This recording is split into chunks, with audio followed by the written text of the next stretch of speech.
The first comic book I got into as a kid was G.I. Joe.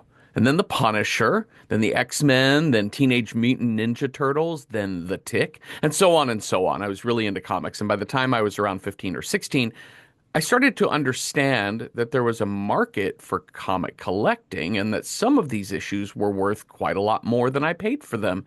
And I started going to comic conventions and comic stores, comic shows. I went to garage sales, hoping to find parents selling their college freshman kids' collections for ignorantly low prices. And pretty soon I was way more of a collector than a reader. And then I found a Fantastic Four issue #1 at a flea market for like $5.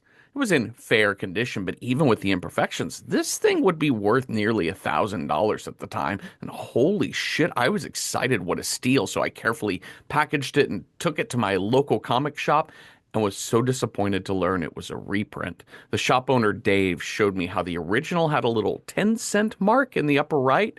Mine had that too, but he said if you look closely, someone had carefully drawn it on later. He said they did a really good job, but the reprints that Marvel made in the 70s and 80s of this book omitted this price mark because inflation and because they weren't distributed from magazine racks, but for comic book shops specifically. There were a few other little points throughout the book that Dave showed me how it was different than the original. He said, honestly, even these reprints are kind of rare, so $5 was a great price. But the going rate was probably closer to $10, not 1,000. I was so annoyed with myself. What a useless comic. But the more I thought about that, the more I realized maybe I'm doing this wrong because I understood that I didn't actually care about the Fantastic Four, not about the origins of Sue and Johnny Storm or Reed Richards or Ben Grimm. I only cared about I only cared about the financial value of their story. I didn't buy a fake. I mean, someone tried to fake a first printing, but the issue itself was reprinted so that people could affordably read this comic book. And aren't we supposed to pass down stories, pass down culture, pass down lore, even if it's a not quite perfect simulacrum of the original? I love the theme of restoration throughout Nicholas Roeg's masterpiece of slow horror, Don't Look Now. Recreating and revitalizing ancient art and architecture replicates the way we as individuals are always restoring ourselves, trying to keep ourselves together, to not fall into disrepair, to fight age and nature, to look like we always have, and more importantly, to be who we always were. But as Bishop let me get this right. But as Bishop Barbarigo says about the dilapidated old cathedrals, the churches belong to God, but he doesn't seem to care about them. Does he have other priorities? In the end, we're all destined to wind up in the garage sale of mortality. Hi, Cecil. Hi, Jeffrey. What's your favorite work of art or architecture that you have seen in person? Like, what Oh moved you man, the most or got to you the most upon seeing it? what moved me the most? I mean, seeing the Night Watch at the Rijksmuseum Oh, was wow. really impressive. The Yeah. first time I saw it, because it's huge Yeah. and it's so detailed. And the way that they had done the museum itself had like curated that piece, like the entire hall that was in kind of elevated, so it just really seemed to glow. And it was a painting that I had seen in books before, but I think that was really the first time that I understood the difference of seeing a painting in a print form and Hmm. seeing a painting in the painting form were so vastly different. I think that's such an important distinction, right? Is to understand how it is actual art makes such a big difference when you see the Yeah. texture and the real color and things like that. For me, it was seeing the Rothko Chapel in Oh Houston. yeah, yeah, yeah. I don't think I ever understood monochromatic painting or Rothko at all. And I didn't study art in college, so it wasn't ever a thing to me. I mean, I liked art, but for me, I was always really into the modern artists, right? Like Okay. you start talking about like Monet and Seurat and Yeah, whoever yeah, yeah. else. But I, when you go to the Rothko Chapel, you understand his paintings in the context of the architecture itself. Okay, You sure. find Yeah. yourself in a small half hexagonal room with these enormous black canvases, but like Okay. the longer you stare at them, the more you realize these aren't black at all. There is Oh. so much color and texture happening, and they're also they're It's about peace. It's about Yeah. finding a stillness. And then you start understanding the real power of art as architecture as well. So, if you're in Houston, one, I'm so sorry. But two, you live near the Rothko Chapel and you should go to it. This is my second time watching this movie. I actually watched it maybe about 2 months ago, just trying to Oh, be so watching more recently. classic horror. So it was really great Okay. to see it almost back to back like this. You've seen this before. I have seen this before. It's been a minute, Hmm. but it's, but like less than 10 years. Hmm. Was that the first time you saw it 10 years ago, or had you seen this a long time ago? No, I had never seen it before. And I was very, it's on all the lists. It's like the top 10 best British movies, the top Uh-huh. 100 movies, the top horror movies. So I was like, all right, let's see what this is all about. And I remember thinking, my God, this is slow Uh-huh. the first time I watched it, but I was really engaged. It was just very slow because it doesn't have the jump out and scare you beats that No. most horror movies have. Yeah. But I remember being very engaged. And then it's like after seeing this movie, fully understanding what people talk about a slow burn horror film, Uh-huh. like this, and I think Rosemary's Baby were the ones where it's like things are normal, things are normal, things are normal, things are kind of weird, things are fucked up, things are batshit crazy. Yeah. And I was like, oh, okay, I get this now. This was like a really hard aesthetic of the 1970s, especially in horror films, of taking a look that movies that could be drama that have some perhaps supernatural elements and then in the last 10 minutes go very, very wrong for the main Uh-huh. characters. I think this movie does such a great job of being a literary film, and it's obviously based off of a literary work, based off of a short story or novella by Daphne du Maurier of the same title. I Hmm. went and read that short story this weekend, Yeah. and it was, yeah, it was very similar to the film. Like plot wise, it's pretty faithful. Nicholas Roeg, though, here has added a lot more to it in terms of dialogue. It's added a couple of characters, a couple other just different plot beats and things. But when I say that it's literary, and it's like coming off of watching Underworld, which is all Yes. about just this is action, this is lore, this is story, but we're not playing with anything richer than that. We're just trying to entertain you for 2 hours. Whereas this movie is really complicated. It's like a piece of fine. It is a piece of fine art Yeah. in that there's so much to be gleaned from this film, not only in terms of what it has to say, but as an artist myself, as to how it's even made, how it was Yeah. structured. And the themes throughout this are rich and interconnected. The themes of duality, the themes of reflection, the themes of replication, the themes of restoration. Yeah. All of these things throughout are so beautiful in this film. So wow, we really like springboarded from fast-paced CGI action to this, and I'm trying to think of a harder swing we've done on this show. Yeah. It's pretty interesting that, Uh-huh. I mean, both are based on literary works, but it just goes to show you Yeah. how kind of elastic the film medium is. Yeah. Well, we start with Christine in her red Mac, her little red That rain red, slicker coat. that little red Macintosh. Hmm. So we've got John and Laura. Those are our parents. This is Donald Sutherland and Julie Christie, John and Laura Baxter. They are this is all like upper crust sort of people. These are people who have Yes. a country home Yes. in England. They can vacation in Venice. They can send Yeah. their child to boarding school.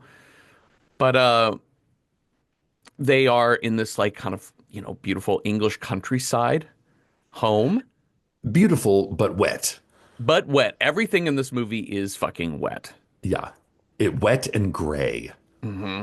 This is like the perfect encapsulation of that when fall turns to winter month, Hmm. where it's like everything is just like here in the mountains, I call it the gray lid, in Yeah. which there are just days on end in which you just don't see the sun.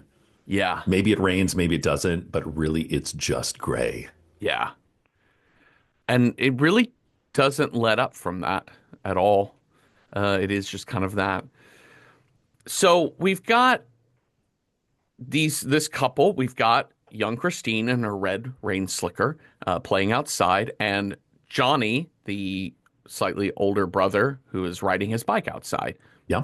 Kids playing, mom and dad inside in the house on this kind of cold, wintry day, cool fall day, I guess. And Laura is reading this book by the fire as John is doing work on this like slide presentation. He works on like art restoration Yeah. stuff. But he's like, "What are you reading?" And she says, "Well, Christine asked me if the world is round, why is the frozen pond flat?" And then as she looks further, she realizes it's not. In fact, Yeah. it's studies on frozen lakes that have a wide diameter. They're like, nope, it actually curves. So nothing It does. is what it seems, which I know. there's the theme of our movie. Yep. There you go. What, let me ask you this. You've read the short story, and the short Yeah. story opens with the words, "Don't look now," Yeah. because it opens at a different point in this. What does that title mean in the context of this film? So it's one of the things that it was sort of changed from the short story to the film. In this, the Baxters have a reason for being in Venice. John Baxter is working on restoring this church. Like it's Mhm. kind of a work holiday all in one to kind of, Right. to kind of get out of their troubles. But already clearly he's working on this church from moment one in the film. In the short story, Don't Look Now are the first words spoken in the short story. And it paints John and Laura as more British, is the only way I can describe it. They are on holiday. They are purely there to be tourists. They're trying to get out of the funk of losing a child. They're on holiday. They're trying to break out the norm. Mhm. And don't look now. I think it's one says to the other, don't look now, but those two women over there are staring at you. Yeah. So it's that idea of being a little bit duplicitous, Uh-huh. being a little bit snarky, and then they spend like 2 pages making fun of the two women in the restaurant, Hmm. talking about how they're drag queens, they're going to kidnap us, like just making up fantastic, stupid stories about strangers in public, which is kind of a thing that you do. But it shows that they're a little bit, I don't know, just a little bit callous, a little bit upper crust. Yes. And what's interesting is that that doesn't really translate to the film as much. Like a lot of the same themes are there, and a lot of the plot beats are pretty much beat for beat. Hmm. But there isn't that sense that these two are a little bit frivolous. Right. And then they kind of get rocked by this crazy clairvoyant kind of plot line. Yeah, I grokked that in watching this film again after having reread the or read the short story for the first time was that it was missing that element of that kind of like that snarkiness, that British like Yeah. kind of cold quietness that Yes. happens in what they're doing to these two women and like imagining their secret other life or something. But I thought more and more about it that so much of this movie is about not understanding what you're Uh-huh. hearing Yes. or what you're seeing. Yeah.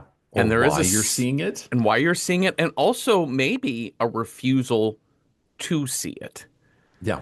a refusal to accept what it is you're seeing. Because right at the very beginning, he's looking at this photo of a stained glass, inside of a church. He's looking at It's the the church slide. they're gonna go renovate, right? Yeah, and there is a we see it, but he doesn't respond to it at all.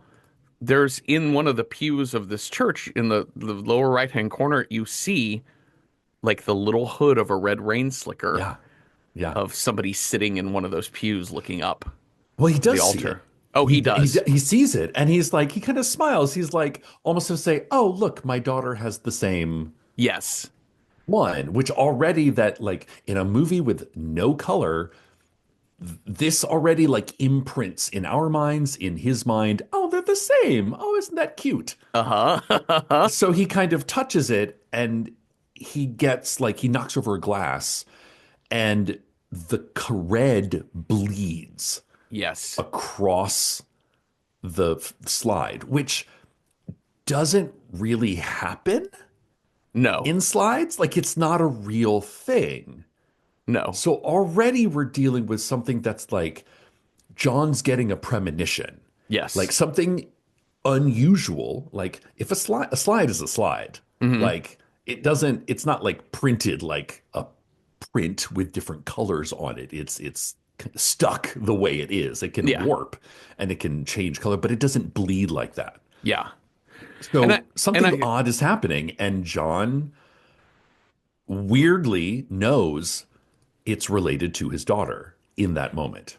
yeah, and I guess that's what I was thinking of, which is that like this sort of he doesn't we'll learn soon enough that he does have a second he Yeah. does have second sight. But he's never like understood that about himself and he's No. never pieced everything together. So what is he seeing? What is he, he is don't look now as taking that quite literally. Just don't Yeah. look. Like Just don't don't look look at at what it. you're saying, at what you're Yeah. seeing. But it is interesting because glass is a recurring theme throughout this Yeah. too. It's when he spills his glass of whiskey on his slide is at the same time that Johnny outside on his bike accidentally rides over a piece of glass in the Yeah. lawn, And is which trying to then, get that piece of glass out of his bike and kind of punctures his thumb. uh-huh. And John knows at this moment that something is going wrong. Yeah. He hears no scream, he sees No. nothing, No. but he knows something is wrong and he looks up and he stares out and he sees Johnny running towards him. Yeah.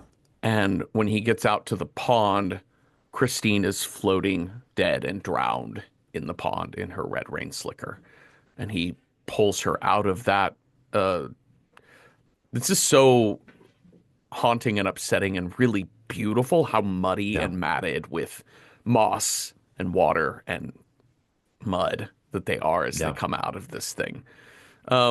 The sensuality is what this movie is. Everything is very sensual. What you see, what you hear, the sounds, the Yeah. sights, and you can almost feel things in Yeah. this It movie. has a feel. Especially, It has a smell. It has yeah, it's a really visceral film in that way. yes. Well, now we're in Venice. I know. And then it's Sometime like, later. and like Julia turns and she screams and then boom, cut. Yeah. That was what I was struck upon watching this film for a second time is the editing in this film Hmm. is next level. There's a lot of things that are editing and the use of time for me. Yes. Things happening out of order. Things that we're seeing that are not in order. So we're kind of always on the back foot as to wait, what is the process of order of the narrative in Hmm. this? And a lot of it has to do with how it's edited together. So, like, somebody will throw something and then it'll cut to a scene of somebody looking at that exact place where that object was thrown, but they're not looking at that object. Hmm. They're looking at something completely different. That was what I was struck with of this is like the editing is masterful and It it's really very is. disorienting. Yeah, it really is. And even the every disorienting is another theme of this movie. Yeah. The labyrinth of Venice, if you've ever been Yeah. to Venice, in the day and age of smartphones, it can be pretty Does simple. not help. But No, but does not help it helped because it, it helped me when I was there, but like it doesn't help as much as like when I'm in, say, Los Angeles. Uh, sure. Yeah. but because the streets are so close together, you're like, wait, there's You're no like, sign am for I the on this street. one? Did I Yeah. turn on the right street? But yeah, the way in which Venice itself is a giant labyrinth, Yeah. and also the way in which the rules of why they're at the specific hotel and when it closes and where Right? they are, the movie like deliberately confuses you with the rules of what's happening and why Yeah. anything is going on. It also struck me upon this was like watching and remembering from my youth the the unknowingness of not having smartphones. Yeah. The I guess I'll just leave word at the bar and they'll come by and get the message eventually. Yeah. Or I have to wait here until I see them again. It's Or I shocking have to how retrace upsetting. my Yeah. steps. Yeah. Yeah. Like how just that uncertainty of not knowing. I mean, we've replaced it with the uncertainty of I know that every single person has gotten my message, but they're just choosing to not read it, Right. which Yeah. which is a different kind of don't look now anxiety. But this was it was a much simpler thing of like you just didn't know. Like and there's a lot of that in the film of like why did I just wait? Why did she get on if I just put her on a boat, why did I see her on another boat? Where would she have gone? She would have gone back to the hotel. So I'll go back to the hotel. No, wait, can I call? No, I got like it's a much more like when plans work, they're great, but like it's a much more like unless I see you, don't wander off Yeah. because it might take hours for us to find each other again, Yeah. The other thing about being in Venice, especially the movie gives him this job of being an art restorer. which I kind of liked. I I actually do like the too. idea of them having a reason to stay. Hmm. So that way, when they get the premonition, he's like, oh, yeah, okay, sure, I guess, but I have to fucking do this thing for the archdeacon. Yeah. And I think also that it just gives more visuals for the film too. Yeah, for And it sure. gives a this visual theme of seeing these old churches. And there's a couple of things about Venice, which is one, it's beautiful Hmm. and it is, but it's also dilapidated. Crumbling. It's crumbling. And like to speak nothing of the rising tides, but just to say that it is very, very old, and there are Yeah, parts of Venice that are in really bad shape, but there are parts of Venice that are so stunningly beautiful, and Venice itself is just an amazing piece of right. architecture as a city. But to see these churches needing renovation, and there's kind of a moment where John sort of makes a comment about are we restoring a fake or just letting it sink, right? Like, are you, Yeah, it's the ship of Theseus thing. Like, would you yeah, yeah, just yeah, yeah. reconstruct the church fully, knowing that now it's not even the original church from the 14th century? Or do we try to fix the old thing Hmm. using new parts, Yes. thereby keeping it the same, but also changing it? Yes. Incredible. There's also a decision I read about that. So in this movie, they're because they're in Italy, there's Italian people everywhere, Yeah, right? Like, and yeah. he has really basic Italian. I mean, he can kind of say, yes, He can that speak looks to his good. work. He can speak to the workers he works with. He can Yeah, order lunch. yeah, He can talk about his room. He can ask for a vaporetto, yeah, yeah, yeah, something like that. But he can't. He has a hard time like communicating anything more complicated yeah. than that. And they've made the choice. There are whole scenes wherein Italian people speak to each other, Oh, yeah. and they do not subtitle it at all. I love And that. and Nicholas Roeg said he made that conscious choice because he wanted us to feel the same kind of disorientation of not understanding that John would feel. It's that lost in translation Hmm.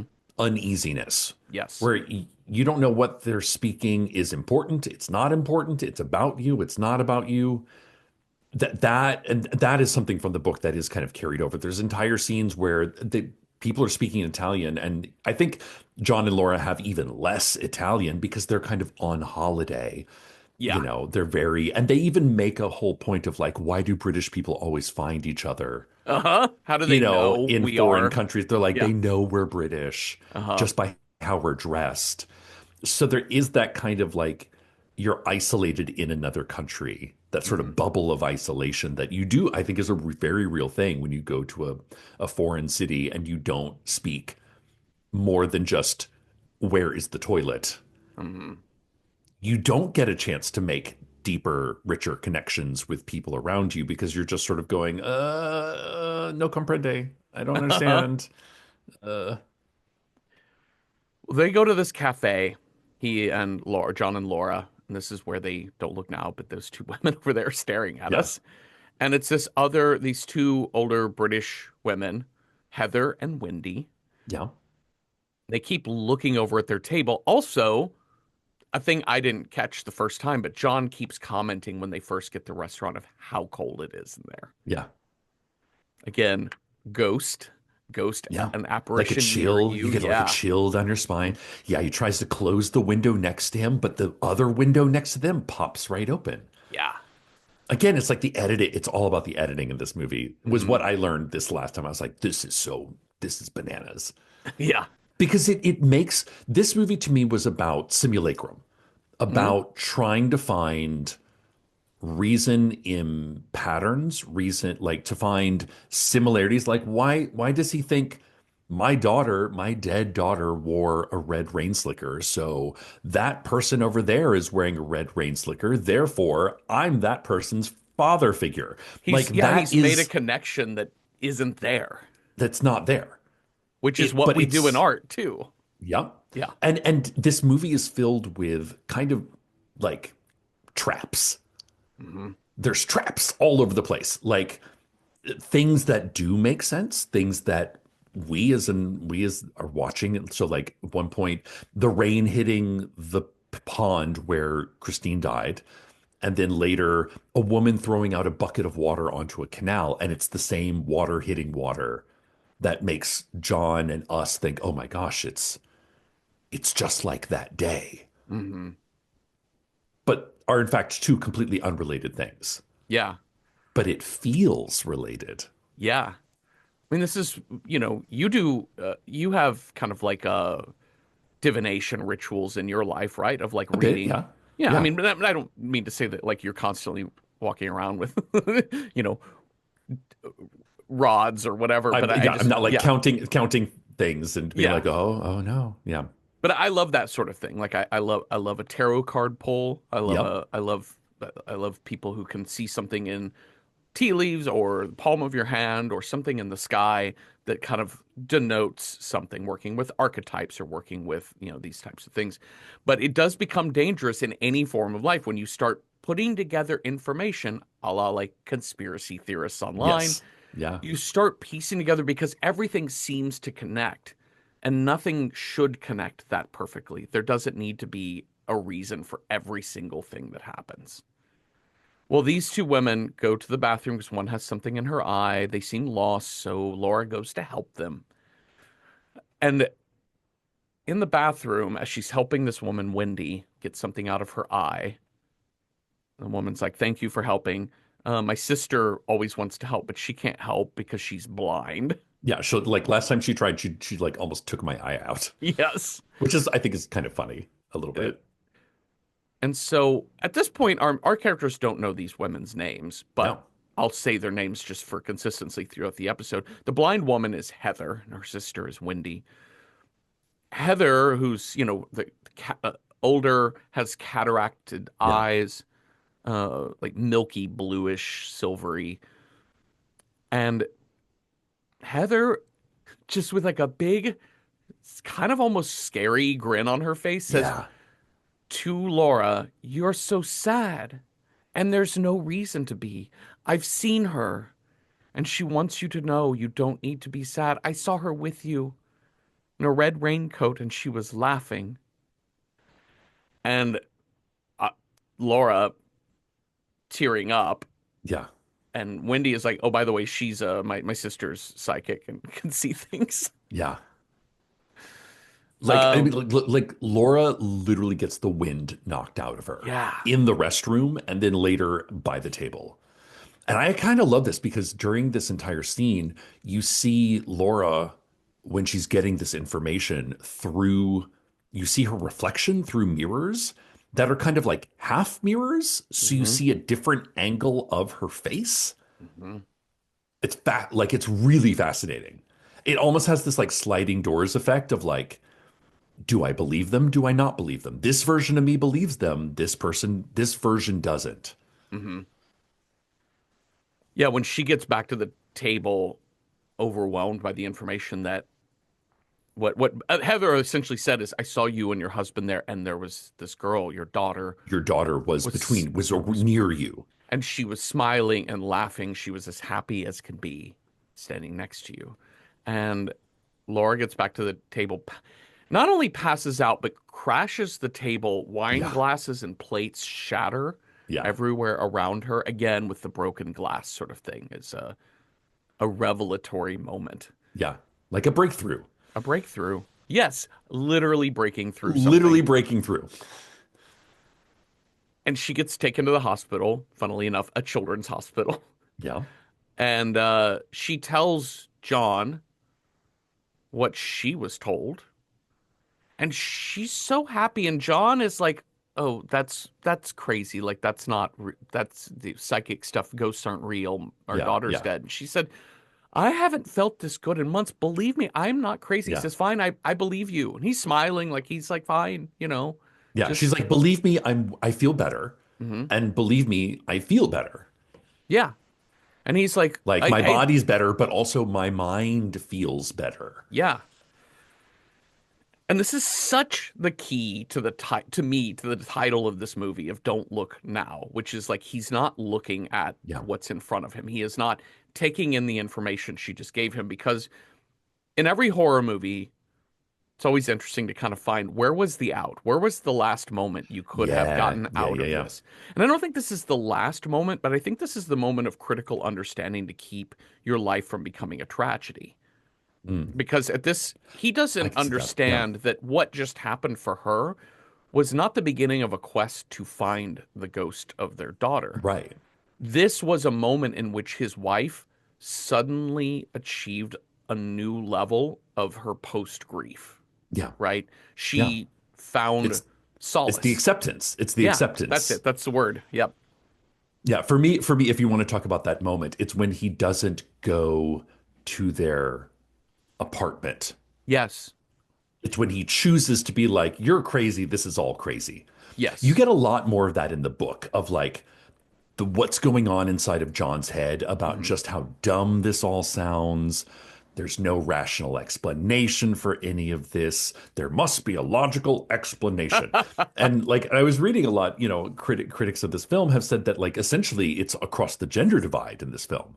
Yeah. So you've got Laura, Heather, Wendy, which by the way, they're in their apartment. There's literally a painting of three women with the Christ child, which they will become three women with a child at the by the end of this movie Hmm. in this very like spiritual setting. Hmm. But then you've got John, the bishop, and the inspector are the ones trying to like reason their way through the movie. Yes. And I mean, for John, it's fatal, but for the other two, it's very much like it just sort of goes nowhere. Yes. And this movie, I'm glad you brought up like gender norms too, because this movie is playing very much on the way men and women look at each other and the Yeah. way they understand each other. And there are many moments with particularly with the inspector, of bringing up how women be like this. Yes. Yes. And I think that's really deliberate. And we will find that in the moments of communication, like when the headmaster calls, the headmaster is stumbling over his words to Yeah. get out the information that their son has been injured, Yeah. that his wife takes the phone from him and says, hey, this is Angela or This is whatever. Like, everything's fine. Your son had a bang on his head. This just is need the you to know this. telegraph. I'm going to telegraph this information. That's all you need to know. Just ignore him. Yeah, yeah, that's totally it. And I think that that's really intentional throughout this Yeah. movie too. But on their way home from, the hospital, a couple things. So it's like three stopping points. One, they get rerouted in the canals because Yeah. there's a murder investigation happening. Oh, I love this subplot is Uh-huh. because this is the weirdness of this short story and this film is that you're like, because it is so slow and meandering, you're like, what even is the plot? Hmm. You know? Like underworld style, like Celine pushes what's his name out the window. He gets to like it's a very like action leads to action leads to action leads to action. In this, it's like things happen. It's a plot point, Uh-huh. but you're like, what does this have to do with John and Laura? Yeah. Is it just like adding to the weirdness? Like what? And but you realize, oh, there is a plan. Hmm. You just don't realize it until the last 30 seconds of this film. Yeah, and it really in this moment in the movie, it just feels like a mood setting. The way in Yeah. which their Like Vaporetto has to, dangers around every corner. yeah, they have to go around, and as John is looking up at this balcony where there's police looking at a body, the police inspectors, or the homicide detective that we'll meet later, looks up and just kind of stares at John this Yeah. whole time. Which also kind of like as this movie goes on, I realized how the movie puts more like, is one of them the murderer? Like we know it's not true. Like we've been around this couple pretty much the entire time, but there is that kind of feeling of like John starts to suspect Laura by the end. Hmm. John starts to fear for Laura, but he also kind of is like, what if my wife is this killer? And the way the police are looking at The police look John. at John, they're like, what if this dude is the Uh-huh. killer? Again, with the we're piecing together data, we're piecing Yeah. together facts to build a story. And what one of the pieces of lore of Italy, and we've talked about it on the show, is that the police in Italy are frightening, and there Oh, is yeah. something very much to listen. If we could just arrest a foreigner, that would Yeah. solve everything. Oh, absolutely. They'll take a Because bribe. yeah, They'll cover anything up. yep, Any like lawless. yep. s- Listen, I don't want to get into like how good American police are. Oh, I'm just saying same. that the Italians have a very particular sort of the Italian police have a very particular sort of reputation in literature and film. So uh, they So also okay, so stop. they see a dead They body. see a dead body. They see the Laura homicide wants to go to investigation. church. They stop by this church. She wants to say a little prayer. She, lights a candle because she's in this place of acceptance. Yeah. She leveled up in She her feels blessed. She stages of feels grief. like literally bing, like she's Hmm. been touched by Yeah, an angel. yeah, yes. Della Reese right behind her, like boop, There you go. right on Yep. the noggin. It's really interesting because the stained glass in this particular church looks almost identical to the stained Yeah. glass of the slide, but it's not That's that what I church. thought. Okay. That's what I thought. I was like, oh, is this their church? Mm-mm. No, because he's like, I don't like this church. Yeah. And she's like, what are you talking about? This church is beautiful. Hmm. Like John is in a snit this entire time. Yeah, and also because he's not wanting to be with her during these emotions she's having about this new level of understanding and acceptance of where Yeah. she is in her stages of grief. He's also thinking about he's late to meet this bishop that he's got to go That's meet yes. about the actual church they're supposed to be going Yeah. to. But He sees those twins. He those sees those ladies. fucking Conspiracy, ladies. Jeffrey. Yeah. Are they following us? And it's so Are funny they because they're so clearly just on a walking a tour tour of, group? Yeah. yeah. So they But finally he like get, hides from them. Like he's like hiding from them. So uh-huh. much so that when like Laura like puts her hand on his shoulder, he jumps. Like he's on edge, Yeah. trying to hide from these two women because they're mysterious to them. They're like, they must be grifters. They must be trying to get something from us. Yeah, he definitely feels he goes from these women are grifters Mhm. that are exploiting our tragedy for God knows what reason to later in the film he's going to be like, "Oh, I kind of believe them and I fear them because they are some kind of supernatural evil Yeah. witch types." Um but they go to meet the bishop, and this bishop is so interesting. Again, the information you have by looking Yeah. at something is not entirely the whole story. And this bishop is so interesting because he does have the rings. He does have he's got the fur lined collar. Like everything Like about he is him high up in the church. very high up. So there is a wealth to his Yes. attire, which is, when you see people high up in the Catholic Church, It's very rich looking. Yeah, like fur-lined collar, Hmm. leather, beautiful. Like it's and there's a strange like sinister. The way he's shot in this first scene is almost comes off as sinister. I think Laurie even says she's like, I don't trust that guy. Yeah. I don't know why. I just don't trust him. Yeah. And we're supposed to feel that as well. Yes. And as the movie goes on, you realize there's not really any reason to not trust him other No, than not our at all. first instinct is to be like, this guy's a little much. Like unctuousness was the first vibe I got off of him. Yeah. Was like, oh, is he like a corrupt high Yeah. official in the Catholic Yeah, Church yeah, sort of yeah. thing? But But again, back to the editing, like there's a point where like we get a close up of just his leathered hand like reaching into his pocket. mhm, There's no reason why that's important at no, all, but it makes us think, what's he got in there? What's he going to yeah, pull out of? Like it's just little editing things that may lead somewhere, they may not lead somewhere, but that give you a vibe. yes, And by the end of this movie, you're so filled with vibes, you don't know which way to turn. yes. I quoted him in the intro, but I'm gonna say this quote again because I left, I think, the key line out of it. It just didn't apply to the intro. But he says, when they're talking about these crumbling old churches, he says, the churches belong to God, but he doesn't seem to care about them. He has other priorities. We have stopped listening. Yeah, And damn. again, just like the comment earlier about, like, oh, I guess nothing is as it seems, theme, we have stopped listening, theme. Yeah, It's, yeah, it really is like he hits the nail on the head, and it also gives you another vibe of this guy of like, is he questioning his own faith? right. It's interesting. It's sort of talking about the male to female divide of second sight of extrasensory. The bishop actually has quite a few moments where he has these sort of premonitions as well, but it's sort of filtered through the church.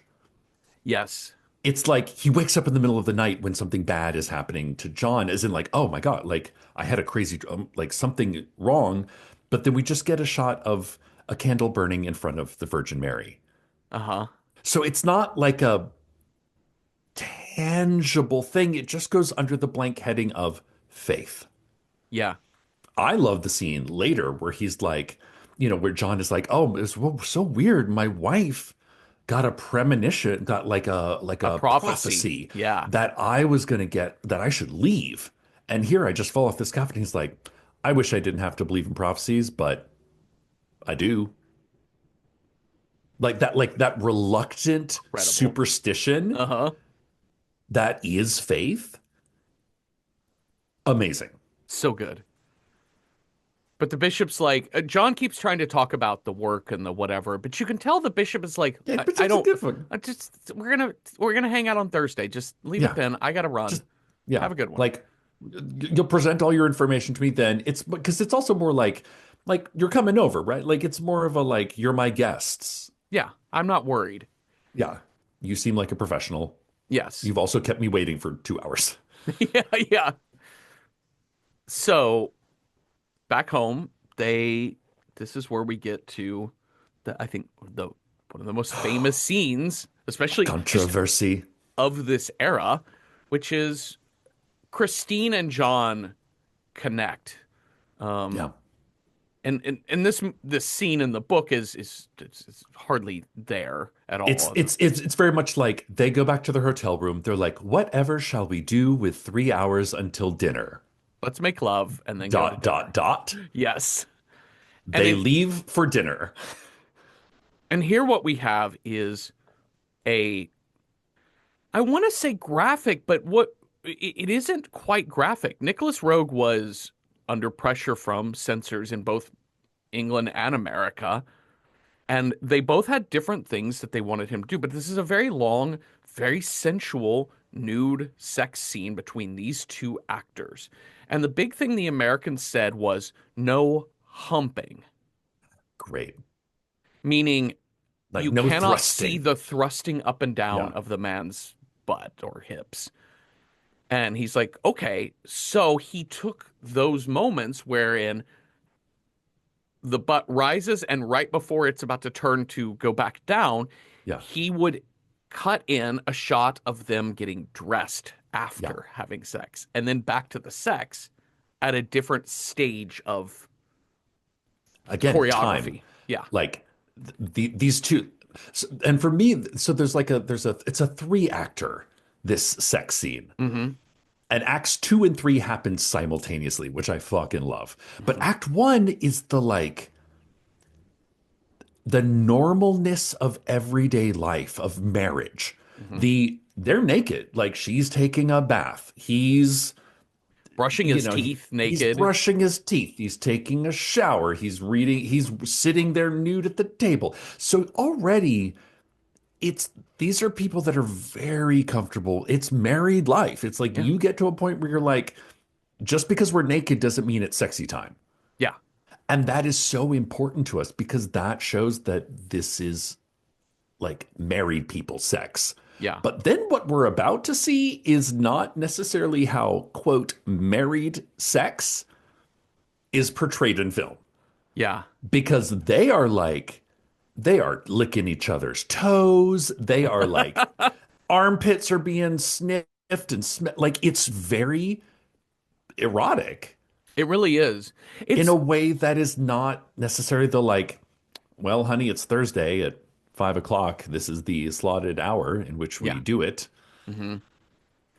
I think it does feel one like it does feel like new love with its intensity, but it does feel like married people sex in the sense that it's kind of like a re-understanding of connecting with the body. So Yeah, that act one is like it begins with like him holding her hand as they're looking um I forget what they're looking at. And like in my mind, they're just like watching TikTok on their phones. Like, oh, here, I they're found like this. reading a newspaper. This Yeah. is like, oh, you should read this article. This is really good. Yeah, they're watching TikTok together in bed, and Yep, he there you like go. touches her hand, and then she touches his back, and then before you know it, they're just putting hands softly across each other's body. And I think there's like one when you're newly in a romantic relationship, there's just an exploration of what does this person feel Sure. like.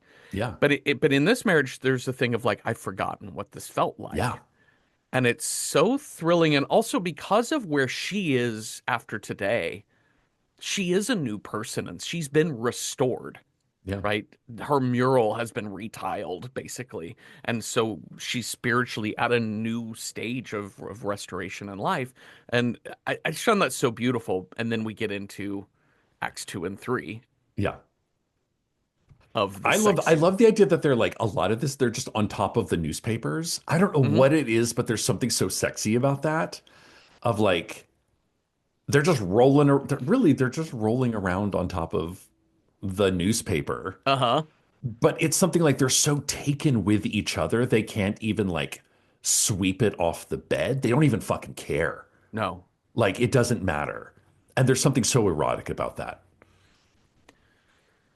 A bit of trivia was that there was a big controversy about whether or not this was unsimulated I sex. know. There was a particular journalist like Hollywood reporter type or whatever who claimed to have been on the set and said and told people he spread the rumor that it was unsimulated sex, that there was actual penetration and intercourse.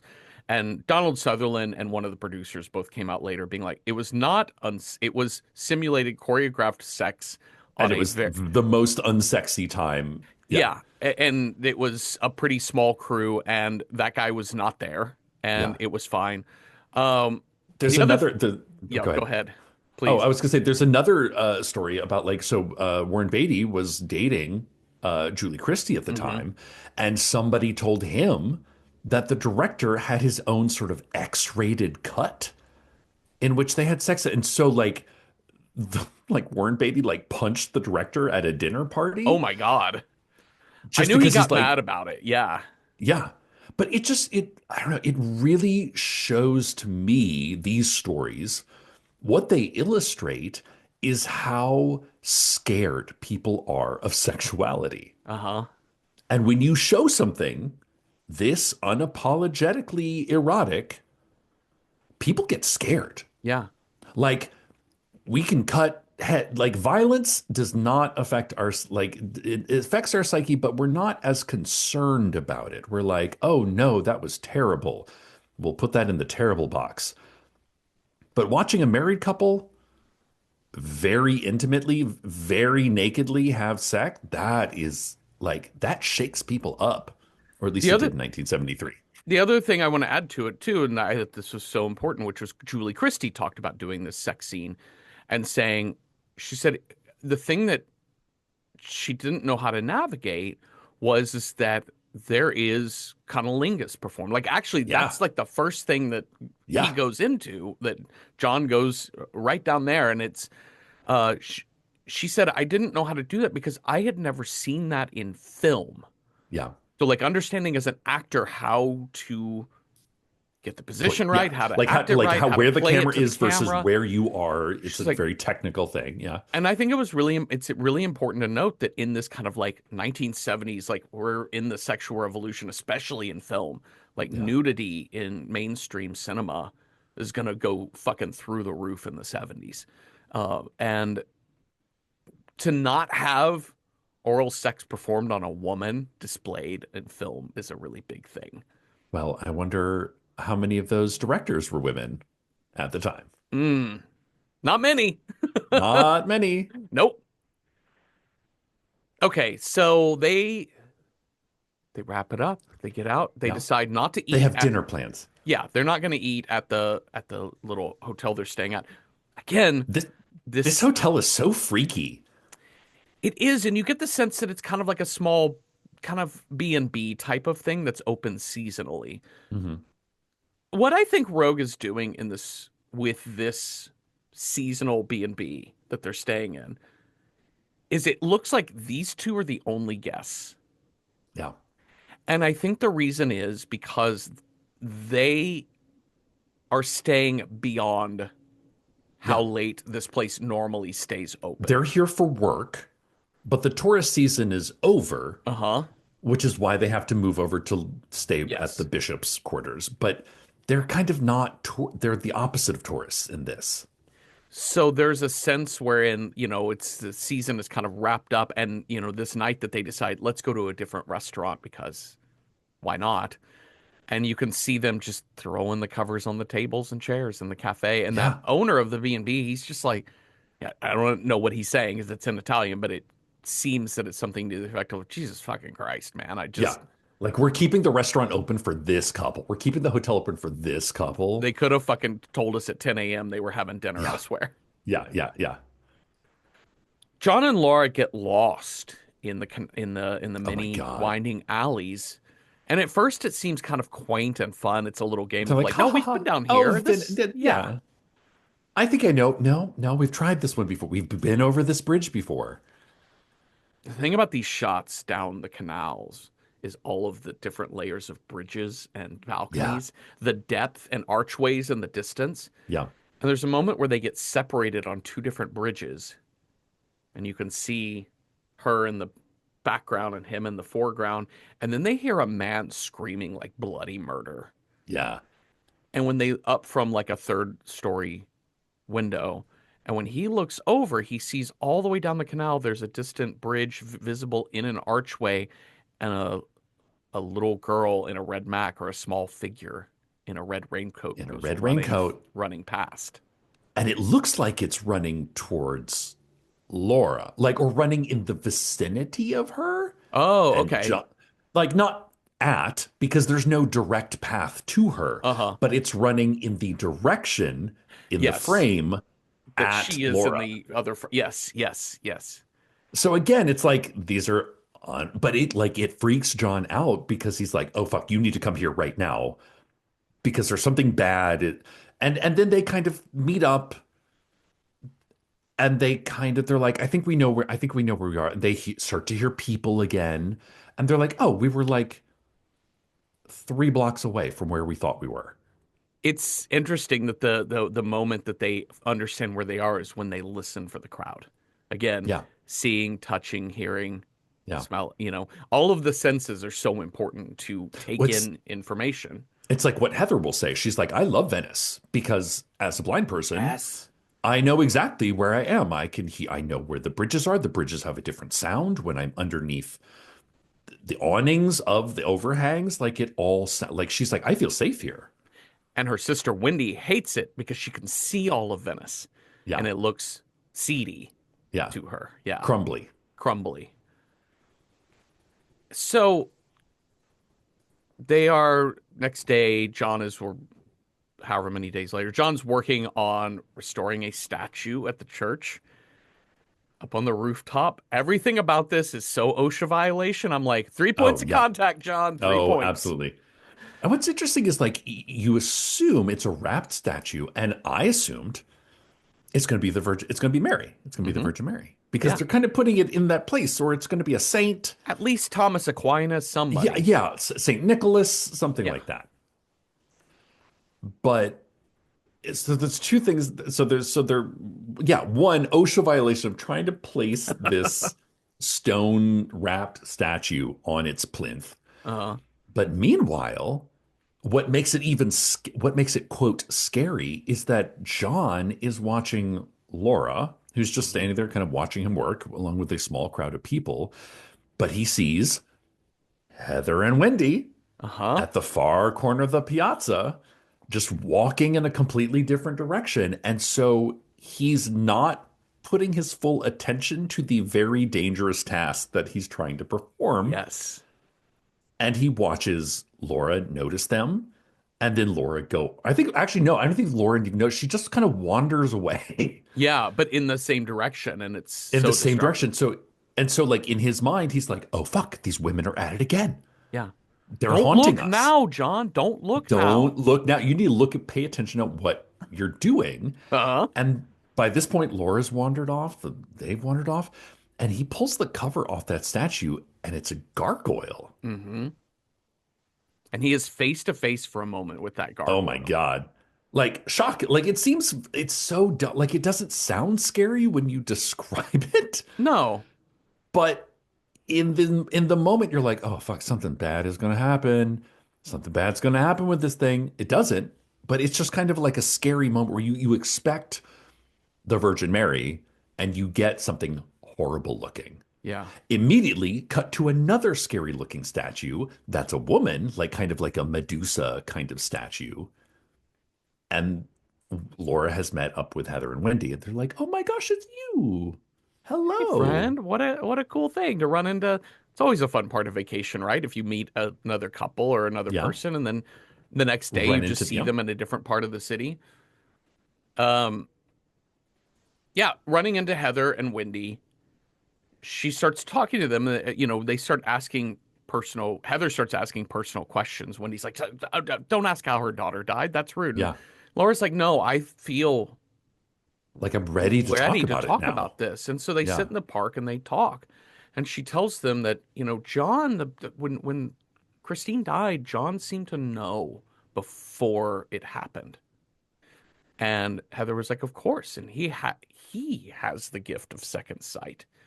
That's why, that's why I want it'd be great to talk to him yeah. more about But he this. doesn't know it, or he doesn't want to know it. Right.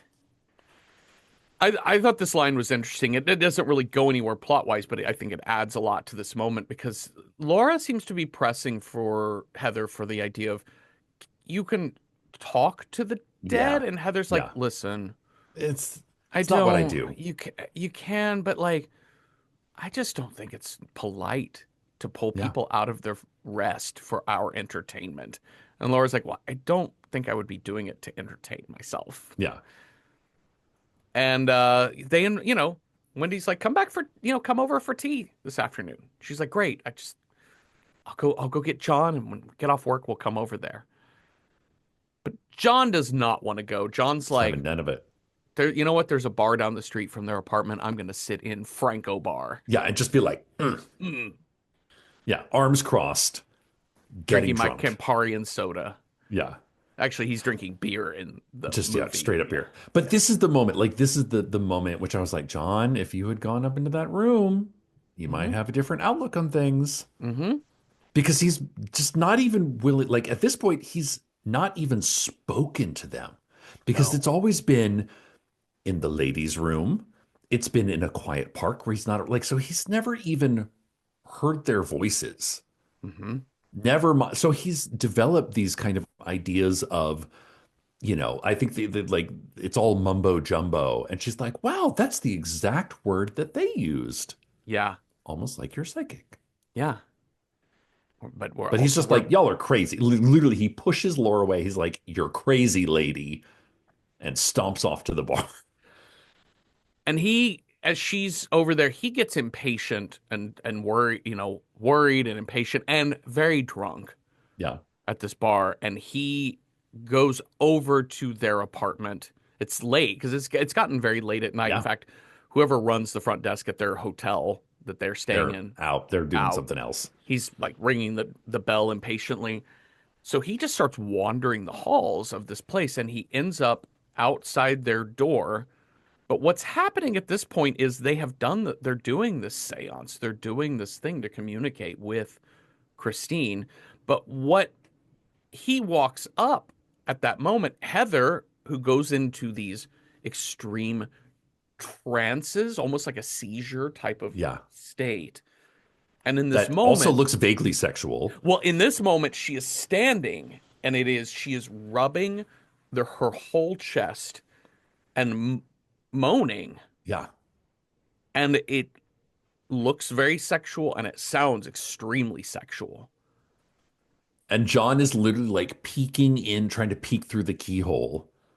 And the sounds have woken up the neighbors down the hall, both of whom are men that come out. They see John leaning his face against this door, and they are like, "You gotta fucking go, And they run him strange out. man." Yeah. Yeah. Again, nobody understands what's happening. No.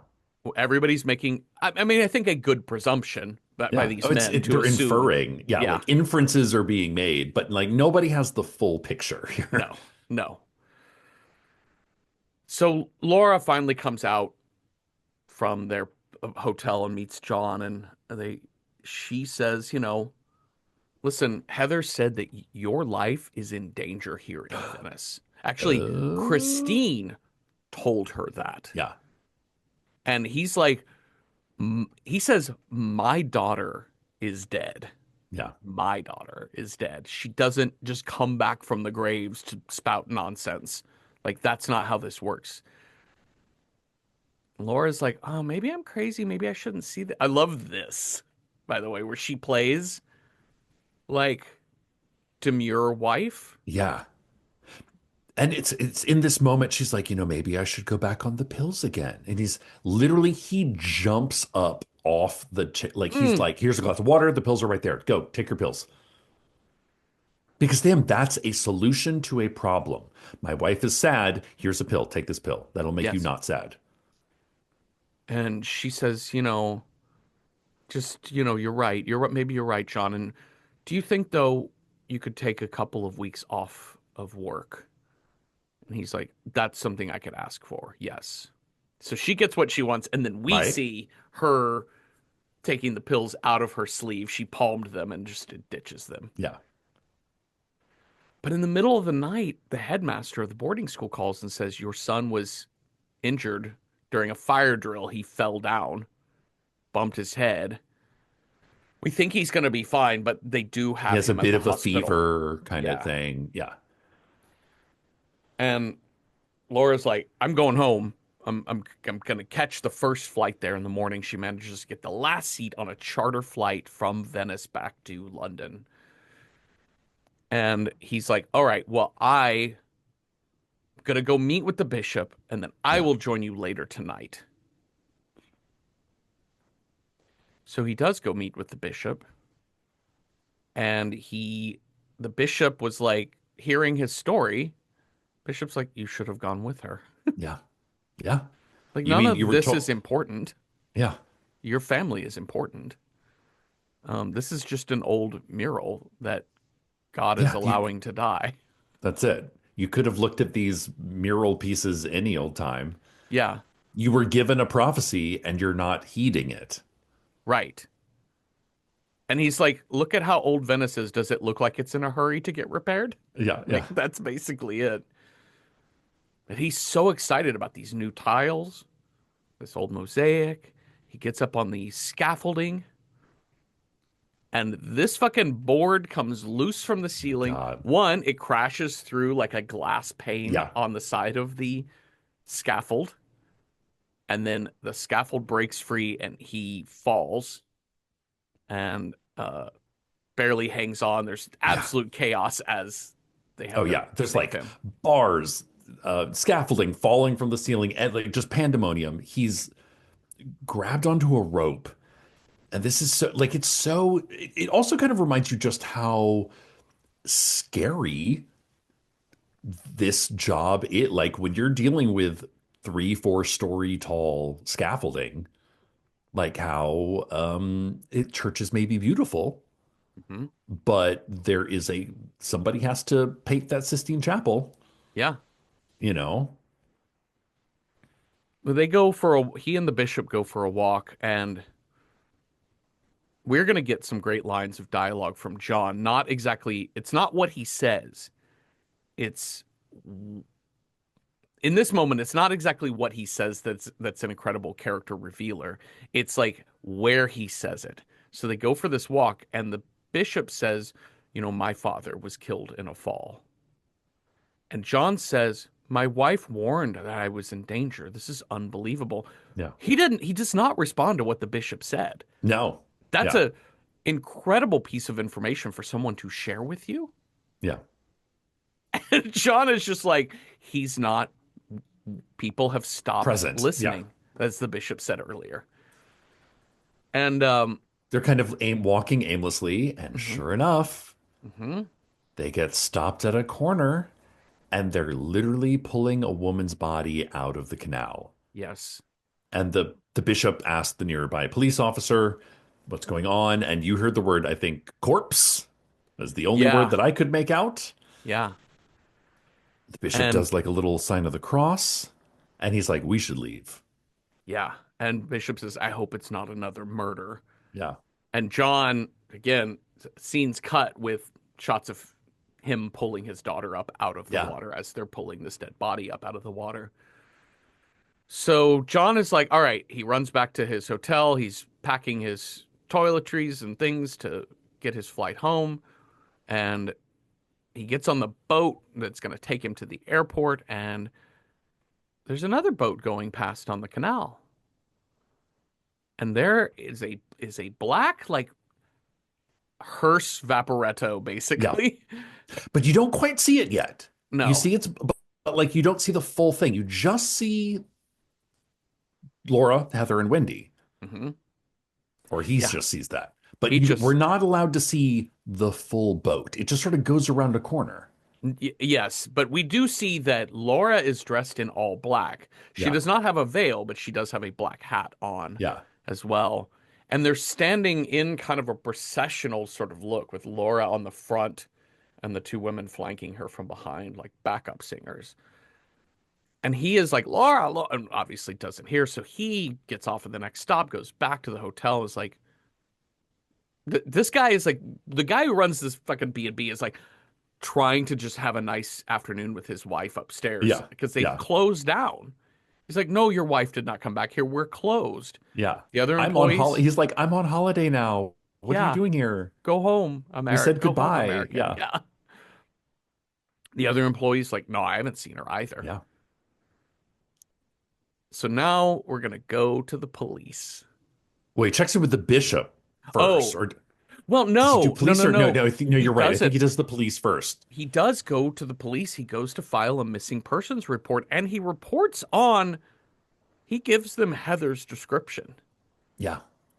Because it's not, it's, he understands how, this is like in the book, you get a lot more of John's internal dialogue, which I Yes. think points to some of the sort of, a little bit more the misogyny of like these systems that are in place of like, your wife ran off. Yeah. You think you saw your wife, but in John's mind, he's like, no, she's been kidnapped Hmm. by these two women it's a conspiracy, like it's a cabal. It's a, Yeah. you know, it's all the like they're witches doing things that men don't, we're not privy to. Yep. Therefore, we have to like round up the torches. Hmm. It's implied in the film, but it is a little bit more explicit in the book, I would say. My favorite character in this whole fucking movie is Detective Longhi. The inspector, Yes, I love him. One, Renato Scarpa is an Italian actor who does not know a lick of English, so he not a was word, coached how to say all of his lines. He never once understood what he was saying. phonetically. Yeah, But completely weirdly, phonetic. it has this like, it's again that idea of simulacrum of like, he doesn't know, the actor doesn't know the true meaning of what he's saying every time, but he says it in a way that is so neutral. Uh-huh. It's literally a blank canvas that you can kind of read whatever you need to read on top of it. Is he Mhm. suspicious of John? Is he friendly with John? Yes, to all of these things. This scene is so incredible.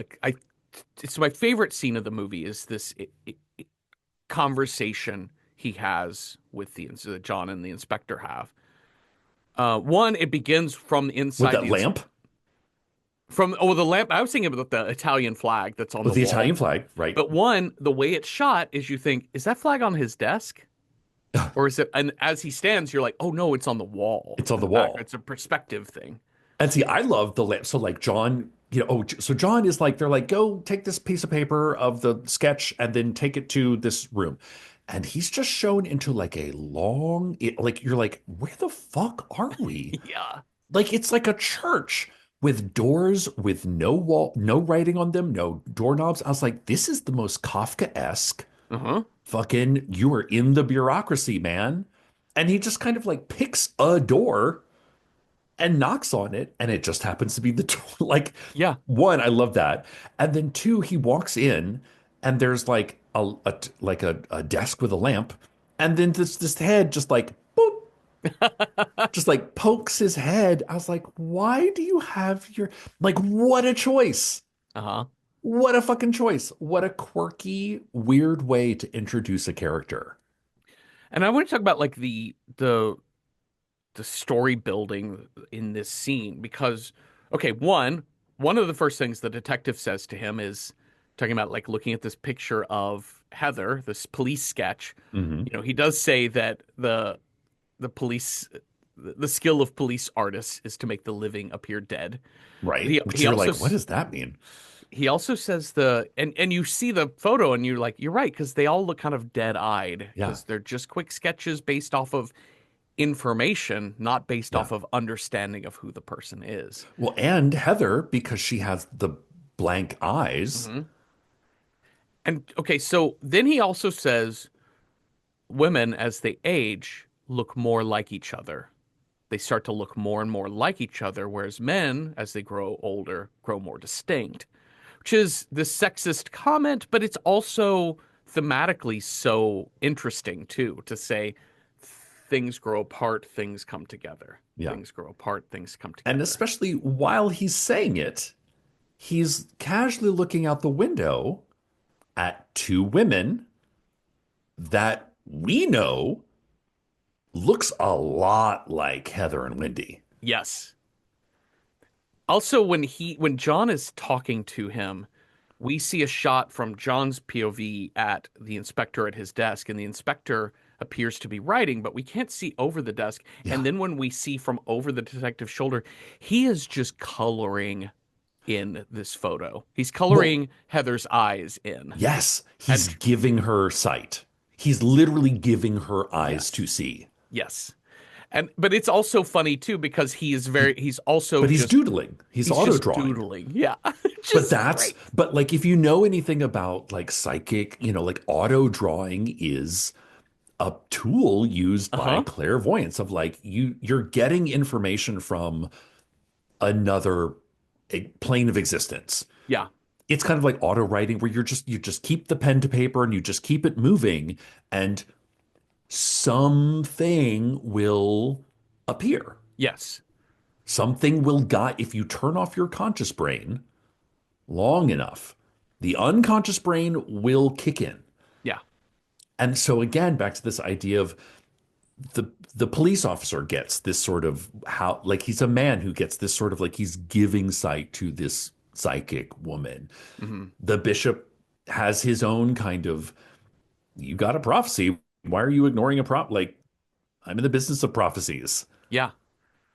And I, John literally sees prophecy. Like he's the most clairvoyant out yeah, of the three, but he and he just doesn't know can't. what to, he He doesn't can't know what he sees. process any information. And I would say that, like, when you go to see a therapist, say, I think one of the most important things for me that a therapist can do is help you hear yourself. That's yeah, And I think that in this moment, John can't hear himself because the yeah, detective says, okay, so your wife was supposed to go to yeah. London, but then Uh-huh. she came back here. You saw her here, and she has not contacted you. She did not come back to the hotel. It seems that if your wife were here, she would reach out to you. And that's And one thing that he he said. has no ex he has like no response to Because that. you're like, it's very clear from the detective's mind, she may not want to talk to you if she Right. came back and does not reach out. Two, so these women, she's hanging out with these two women, and you think something bad is going on. Yes. He's like, yes. So we came to Venice because we lost our child and we were very, very sad. And then she meets these two women and they fill her mind with ideas about her daughter. And now my wife is so changed. She's suddenly happy and at peace. And I don't know what they've done to her. And I'm like, John, did you just hear that she met two people who have made her very Feel happy? better. But he's mad because it's not him Uh-huh. that's made her feel better, slash, he doesn't feel better. Yeah. I mean, it's also it's a little more implied, or it's more than implied in the book, but it's lighter here, is that the police detective is like, so you had a fight with your wife, and your wife doesn't want to see you. You know, people have affairs, right? You know, like wives sometimes say one thing to their husband Uh-huh. and then do another thing. You know, that's a thing, right? And he's like, no, no, my wife would never know. But it's not like that. It's not like that. It's not like that. The detective, after he, John says all of this stuff, the detective is very much like a talk therapist because he says, Yeah. "What is it you fear?" Yeah. Oh my God. When he's and John is like gobsmacked. Like he has Uh-huh. no answer. And he just Uh, says the killer that's on the loose, I guess. why would you think of that, John? Uh-huh. Why would you make that connection? He doesn't know these women's names. He No. doesn't know where they live per He knows se. they're staying at a pensione, like Yeah. like a bed sit kind of situation, Mm-hmm. but he couldn't tell you the name of it or the address of it. No. So the detective's like, John says, I don't even know where to begin to look for her. And the detective Well, says, well, just start where you saw her last. Go from sound there. advice. And I mean, if she's back in Venice, she'll get a hold of you, I Yeah. guess. And so as John leaves, the detective places a phone call. Oh my God. Immediately he is on the phone. He's like, you follow that man. This is where the movie gets the sort of spiral into horror, I Hmm. would say. So John is just walking these canals. He sees the small figure in a red raincoat again, gets lost in the alleyways. Meanwhile, we have Sabione from Murder Yeah. Squad is tailing him and Following watching him. him. It's like, oh my God. But then John pops out of this alleyway and sees Franco Bar. He was like, It's like, now I aha. know Yeah. that's where I was when she was at their place. So he goes to Heather and Wendy's building, finds the women who run this bedsit, who run this pension, and they do not speak English, Yeah. but But he they communicates. know they know who he's talking about. They're like, oh yeah, no, they're gone. Those Yeah, ladies, I know you're yes, blind lady, yes, we saw her. They left. yeah. Suspicious. Uh-huh. So inside that apartment is completely empty. They cleared out. Well, Sabione, this guy tailing John, has seen enough and comes up, and I think at this point they're like, all right, well, we at least have enough to go on that these women just suddenly disappeared at the same Yeah. time that this wife Seems disappeared. unusual, doesn't It it? does. Why would they change hotels? That afternoon, John calls in to the boarding school, hears from the headmaster's wife that Johnny, his son Johnny, is doing great. It's really Yeah. awesome. But you know what? Yeah. You didn't call to talk to me. Your wife's here. Here, you want to Do you talk want to to speak to Laura? your wife? And he is like, what? What? I love this because you never see her full face in this conversation. Never. Oh, She's either because the in tight she's tight either close in up. Yeah. she's either in profile, so you see half of her face in profile, or her face is split by the screen. Yeah. Or there's a moment where it's just like from the bottom of her Yeah, eyes down to her chin talking into the you phone. never like it's that sort of psychological cue of like, is she there? Yeah. Is she fully there? Where logically this makes sense that she got on the airplane she said she would get on. She's sounds like her, but They is also it? do this trick too with earlier there's a scene wherein there's a phone call with the head well, it's the headmaster phone Yes. call from earlier wherein they both comment on how bad the connection is and they Yes. have a It's hard like time operator, understanding operator. operator. Hello? This scene doesn't Hello? do that. No. So you're left with okay, international calls are probably tough, Tricky. especially out in the countryside wherever this boarding school is. But they don't comment on it here. So you're missing that bit that says, by the way, the phone connection is bad. And Yeah. neither of the characters comment, sorry, I had a hard time hearing you. They're also neither of them are responding, especially she's not Oh yeah. responding to what he's saying.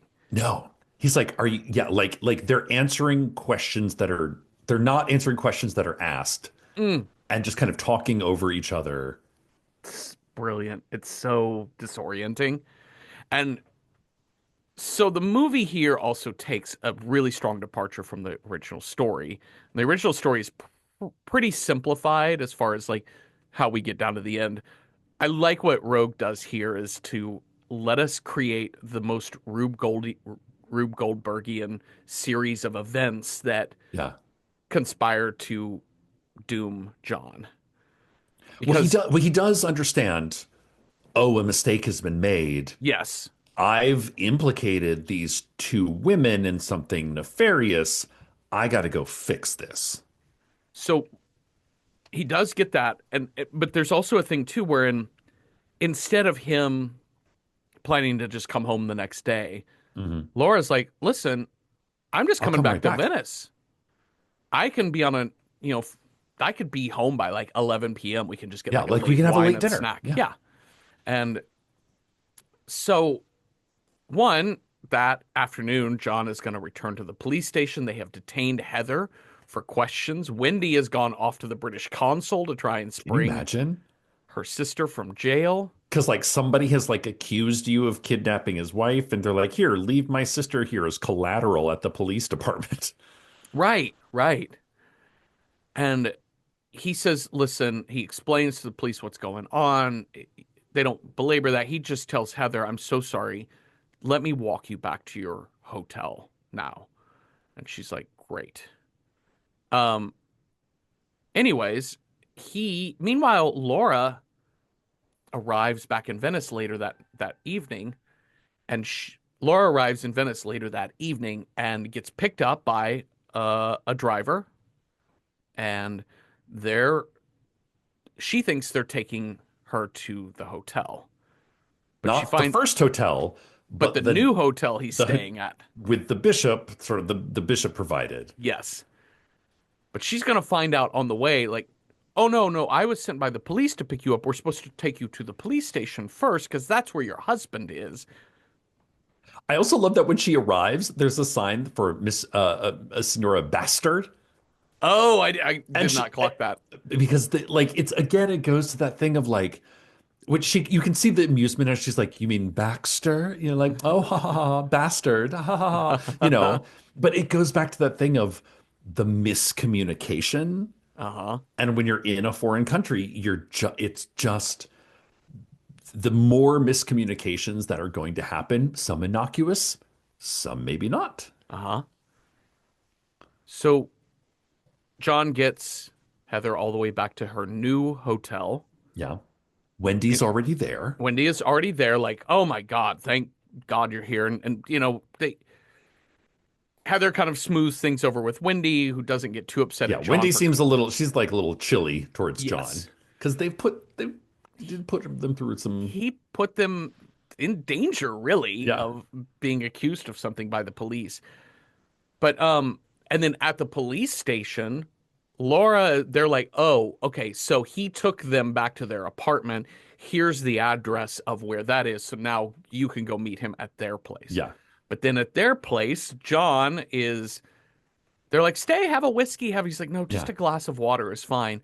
But then Heather goes into one of her like seizures, into yeah. one of her trances, and when Wendy's kind of like, let me deal with this. And Like, John's you like, get out I'll of here. leave. This is Yeah. embarrassing. Yeah.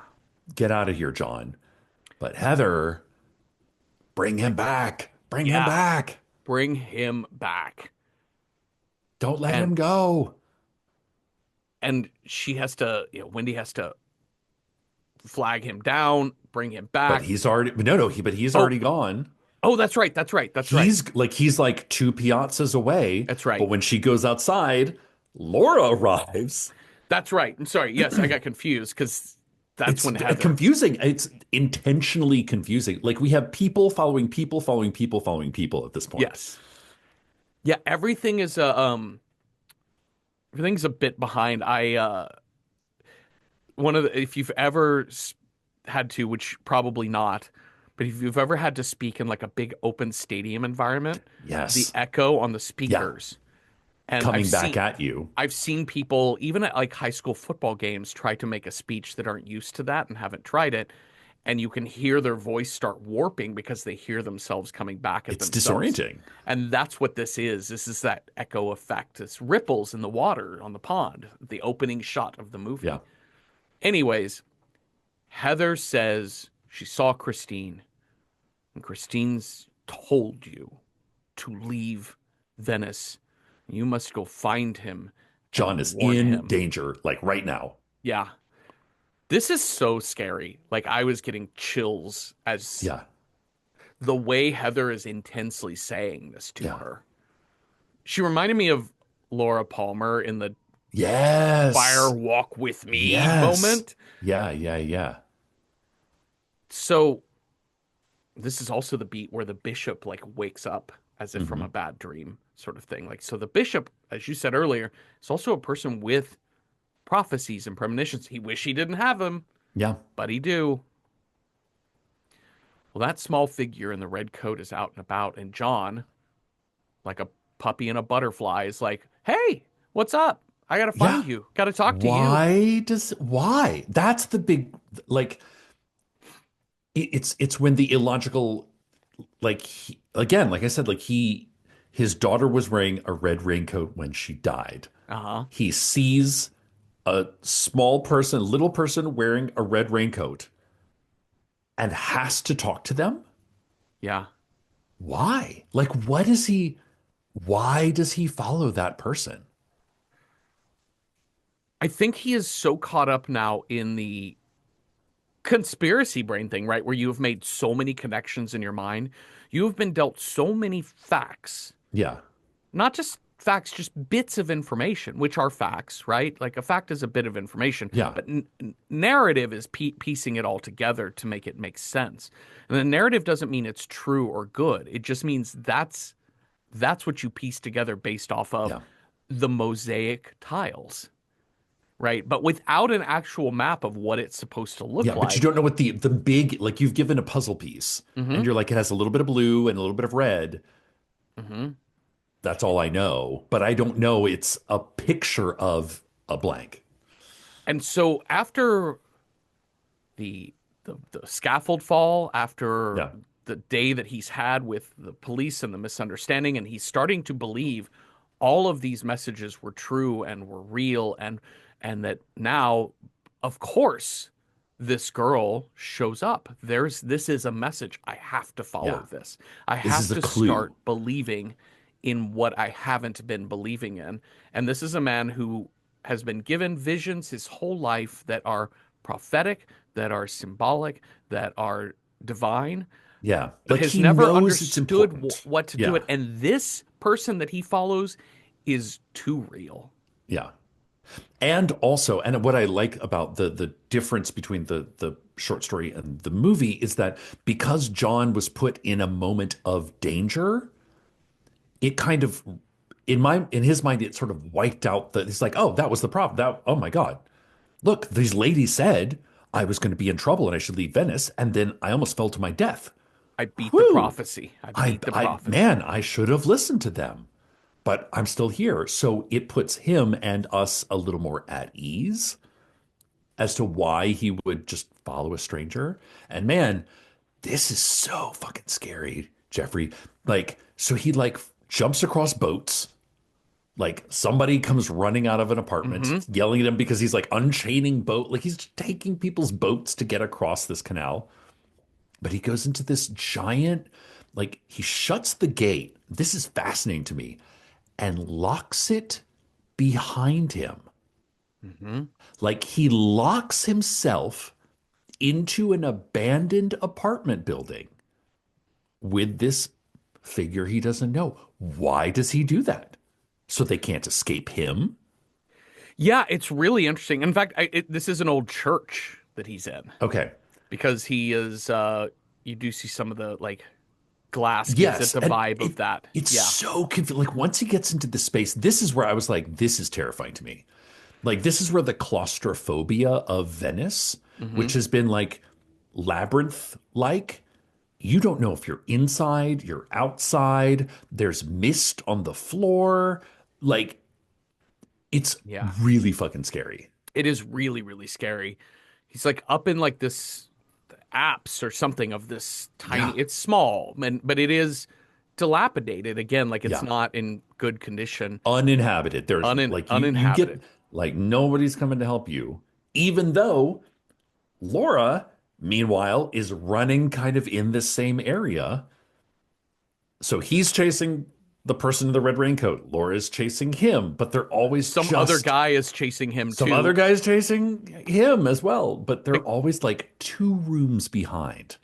So it's a yes. lot of like stop and listen and then follow the noise. And there's been a couple of moments where like we haven't talked about the sound of this yet. So like when the police officer is following John that first time, there's the sound of someone like brokenly practicing scales in one place, and then they kind of wander around and then it disappears and then they wander back and then it picks up again. So you get these auditory information that people are close by or you're going in circles that is you would never tell by the visuals, but we take those sensory perceptions in, and it's fucking fascinating to me.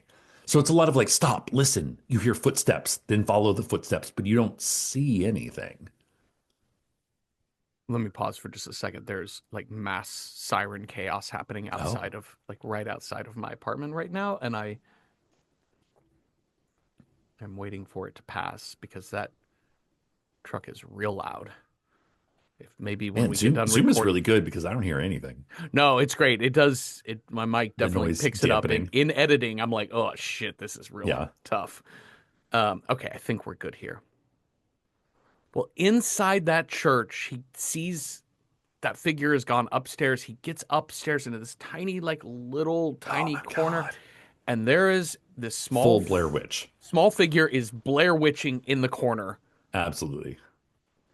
One of the scariest things you can do is Blair Witch in the corner. Yeah, yeah, absolutely. If you see somebody in an abandoned building Blair in Witching, that has put themselves in the corner, don't approach them. facing away. Yo, no, absolutely not. Absolutely not. And John is like, "It's okay. I'm here. I'm safe. You're safe. I'm a friend." I won't hurt you. Uh-huh. This But turn and shocking. this woman's face and the way she shakes her head no. And she's like, no, nope. I'm not who you think I am. Mm-mm. I No. love the fact that this woman, Adelina Porero, Hmm. she was a singer. Hmm. Like she was like apparently a very popular singer in Italy, which I think is hilarious. Yeah, and she's She's like kind of a short. bit of like a celebrity. She's like a little Yeah. person. Yeah. She's like 4'2", and Nicholas Rogue, she had uh she had something on file in casting because I think she Yeah. had done some appearances and things like that, and he saw the shape of her face and her stature and was like 100%. Yeah. But that's the thing is like we only ever see we're given two clues. Daughter in red raincoat, Hmm. small person in red raincoat. Hmm. But then when you look at the details, and they're really different. They're so different. Yeah. And the film doesn't even try to hide the fact that when you see that red raincoat, It's it clearly not, it's, clearly not a little no, child. It's not a no. little girl the way they move. There's a deliberate walk to it. And Yeah. well, she pulls out a knife and just Yep. right to the jugular, Yeah. drops him. He is bleeding out. And again, this is the first moment of horror, horror. We finally Yeah. get the scare, the jump Yeah. scare, the reveal, and the graphic blood Yeah. pouring out of this knife wound and down the side of Yeah. this It's like like, old he's like, church it's falling facade. down the walls. Like the Uh-huh. walls are bleeding with his blood. Yeah. And he is having a series of flashbacks. It's just a montage of images Like literally from his life is flashing before his eyes. totally.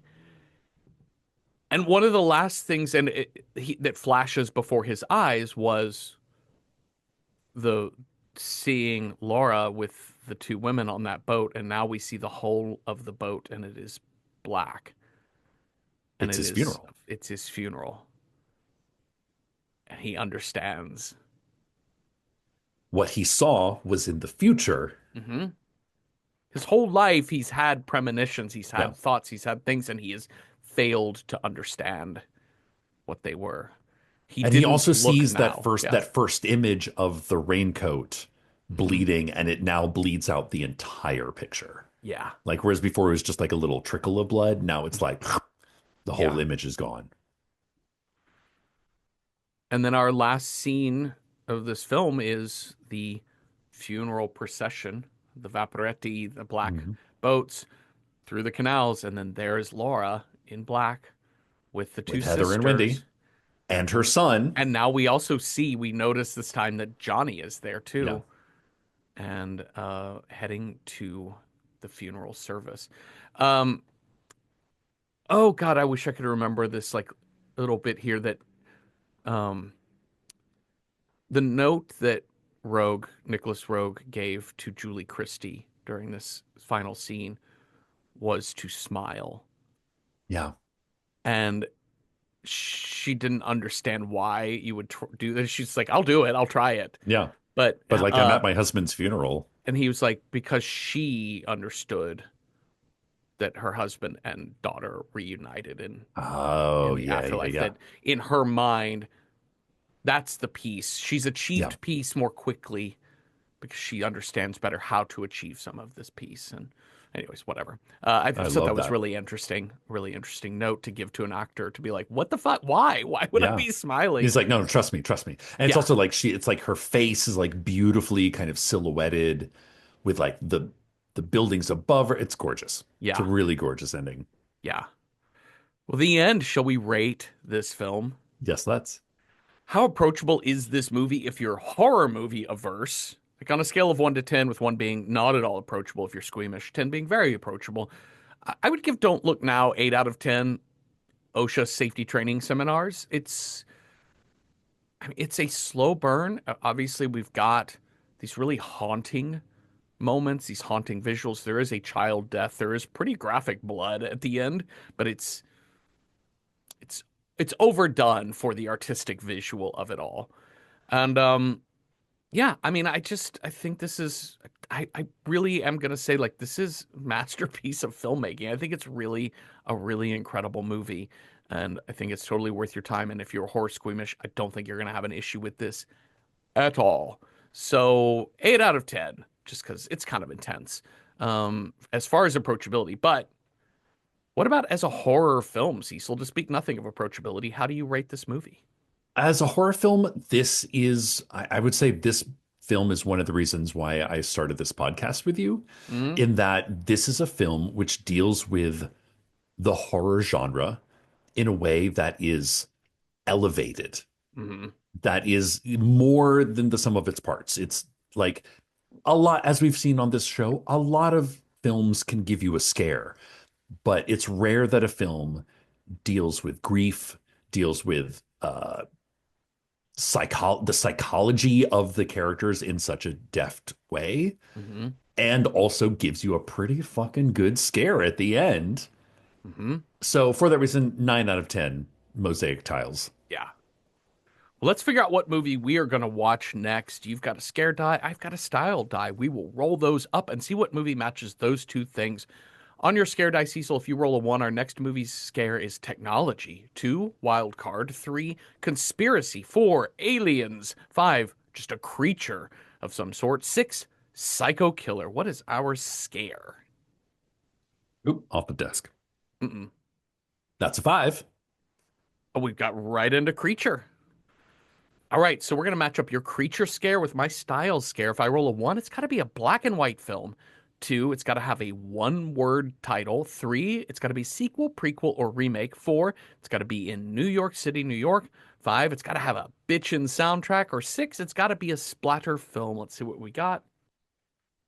That is a five. Bitchin' soundtrack, creature Ooh. feature. Oh, Jeffrey, we have I know you and I came up with a lot of good ones for this one. So we wrote down a bunch of movies that would fit this, and we're also at Random Horror 9 on Letterboxd. So if you want to join Letterboxd, you can follow our lists where we have a bunch of lists showing all the possible matchups for that week, and you can leave comments to help us decide these things.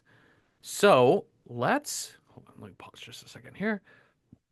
Excuse me, burpee creature, but I'm just going to pull that list up so we're ready to go with that.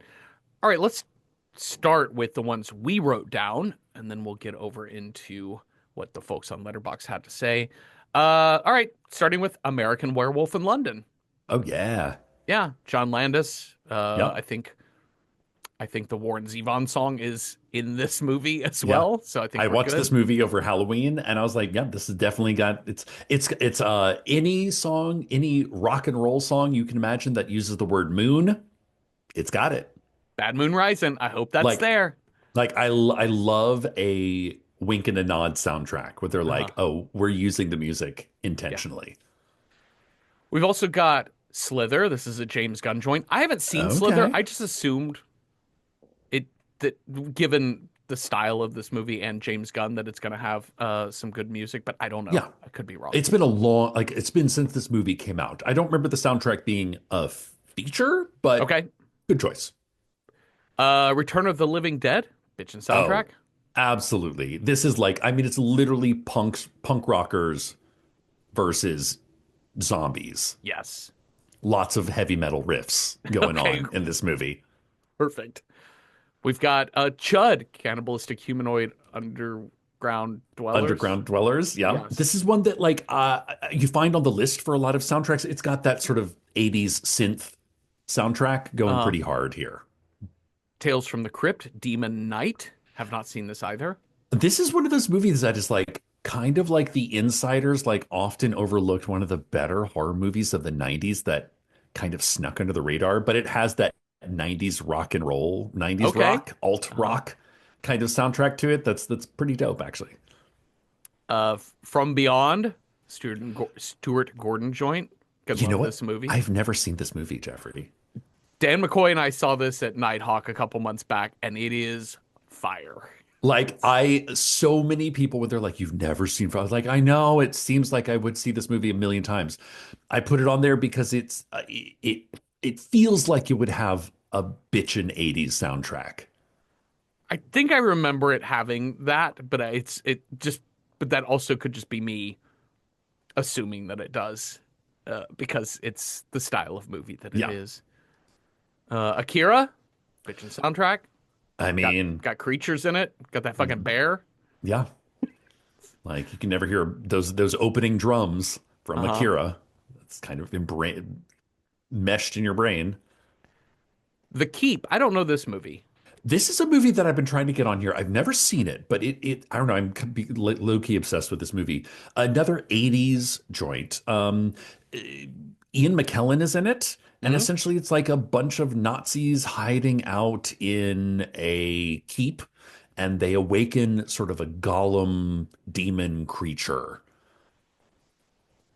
Like Interesting. Nazis fucking around with supernatural shit that they shouldn't be fucking around with. But I think it's got like Tangerine Dream does the soundtrack, which, Oh, like that was that era, like Legend. Yeah. So I was like, oh, this is going to be 80s tastic soundtrack. okay. Amazing. Amazing.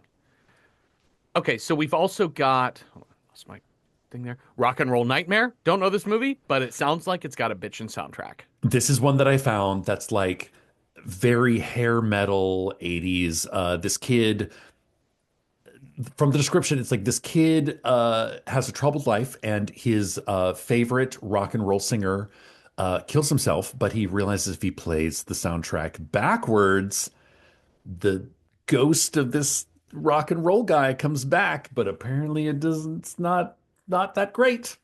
Okay, all But right. that like literally like 5 cans of Aqua Net Okay. went into every single character of this film. Amazing. And finally, Ghoulies 2.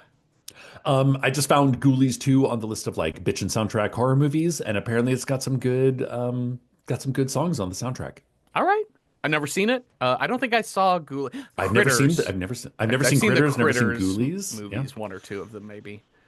All right, well, let's talk about what people on Letterboxd had to say. Cecil, what did people throw out there for us? Cronenberg TA, Seconds American Werewolf in London. Book of a Hugavda, Mm, uh, Jurassic Park, saying okay, John Williams is bitchin'. And I honestly, agree. like like the Jurassic Park theme, top notch. Yeah. Ebo Dicker, I'm gonna go E. Boddicker. E Boddicker, Yeah, sure. American Werewolf in London, and Akira are both great. Yep. Monstrum, seconding Akira, and also Beetlejuice. Yeah, that's a Oh, good of one. 1988. course. Of You know, course. That's a classic. really I good one. mean, that soundtrack is awesome. Bun 42, Seconds Chud. Suspicious Beans, Tales from the Hood, Mm. 1995, which is an anthology film. One segment with a monster, one segment with an army of dolls, songs by Wu-Tang Clan, NME, Killa, etc. Love that suggestion. Maddie Parks recommends Godzilla minus one, I don't remember the which soundtrack as I being. remember being very like epic soundtrack, Yeah. but good choice. JP Wolf, Godzilla, 1998. Soundtrack includes The Wallflowers, Ben Folds 5, Oh my Jamiroquai, and God. Rage Against the Machine. Okay, listen. Live your Don't 90s dream. don't make me rewatch that movie. I actually have that movie on a couple of these blocks on the grid. Oh my I God. mean, they were Actually, under listen, make me rewatch it. Creature in New York City. I have a lot to say about that movie, and I would be happy to go down that if we need to.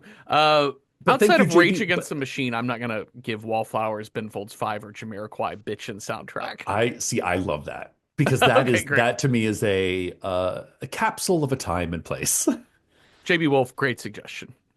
Uh, Call Me Ishmael, American Werewolf in London, Temmie Silver, Seconds from Beyond, Hmm. Weaponized Toaster, Demons 2, Oh yes. Italian 80s goodness. Yeah, Demons 2 is a great one.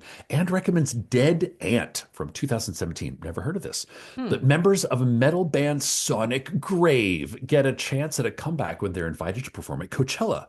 When they become stranded in the desert, they have to fight for their lives against giant ants. Mm-hmm. Love it. Mm-hmm. Fifth Hammer, second American Werewolf in London. Happy Little Yarn, the original Fright Night. Yes, this is one this is Oh a good one. yeah. The original Fright Night. Creatures though?